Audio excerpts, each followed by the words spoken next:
अपने लिए तो सब जीते हैं, कीट पतंगे भी जीते हैं, पशु पक्षी भी जीते हैं। अपने लिए जिए तो क्या जिए, तू जी ए दिल जमाने के लिए। जीवन वास्तव में उसका होता है जो देश के लिए जीता है, समाज के लिए जीता है, औरों के लिए जीता है, दुनिया के लिए जीता है। और ऐसे ही एक व्यक्तित्व थे श्रद्धेय स्वामीनाथन जी।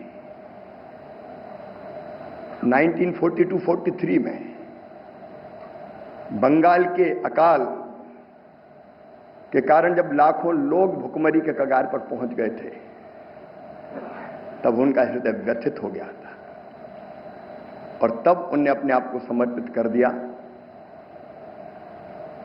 खेती के लिए, किसानी के लिए और भुखमरी मिटाने के लिए। और उसके बाद जो हुआ, यहां बैठे सब लोग जानते हैं, बताने की आवश्यकता नहीं है। मैं केवल इतना स्मरण दिलाना चाहता हूं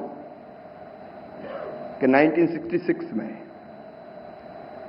मैक्सिको से 18,000 टन मैक्सिकन गेहूं आया था, जिसको मिश्रित करके पंजाब की किस्मों के साथ एक नई संकर किस्म गेहूं की विकसित की थी। और उसी किस्म के कारण एक साल में 5 मिलियन टन से बढ़ के 17 बिलियन टन गेहूं का उत्पादन हो गया था। भारत क्रांति के जनक थे। और उसके बाद उन्होंने जो कृषि विज्ञान के लिए सिस्टम खड़ा किया,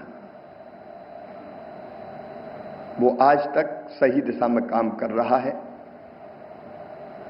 मित्रों, हमारे बीच प्रधानमंत्री जी है और प्रधानमंत्री जी का हर शब्द हमारे लिए मंत्र जैसा होता है। पिछले दिनों, एक साल पहले, जब माननीय प्रधानमंत्री जी इस पूसा कॉम्प्लेक्स में पधारे थे, तब उन्होंने हमें कहा था, लैब टू लैंड जोड़ो। विज्ञान और किसान जब तक नहीं मिलेंगे, तब तक खेती सही दिशा में चलेगी नहीं। और उन्हीं की प्रेरणा से एक नहीं अनेकों अभियान चल रहे हैं आज भी। उसमें एक आधुनिक कृषि चौपाल और दूसरा विकसित कृषि संकल्प अभियान चला था, जिसमें 2170 टीमें वैज्ञानिकों की 64,000 से ज्यादा गांव गई और 1 करोड़ से ज्यादा किसानों के साथ सीधा संवाद किया।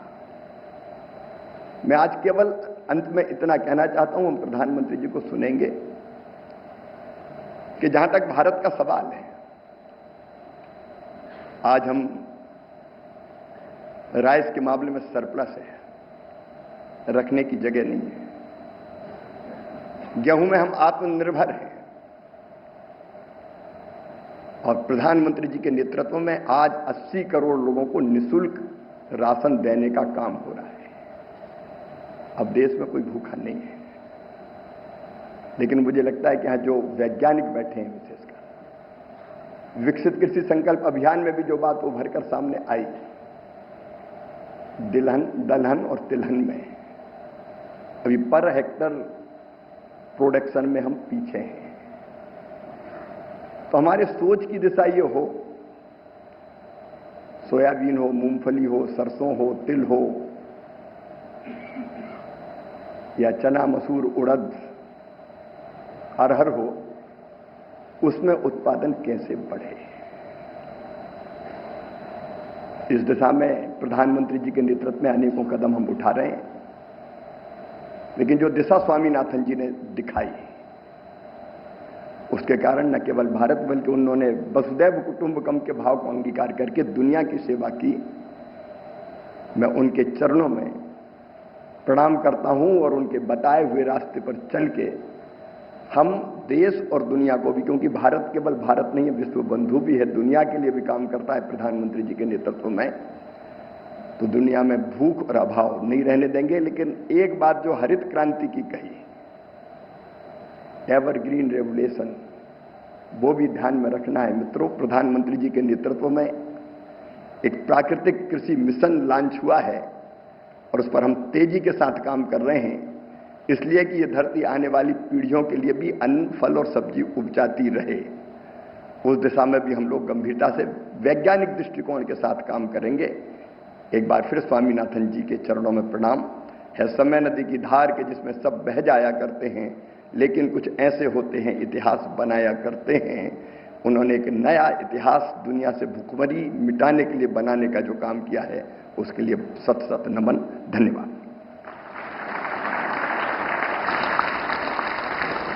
बहुत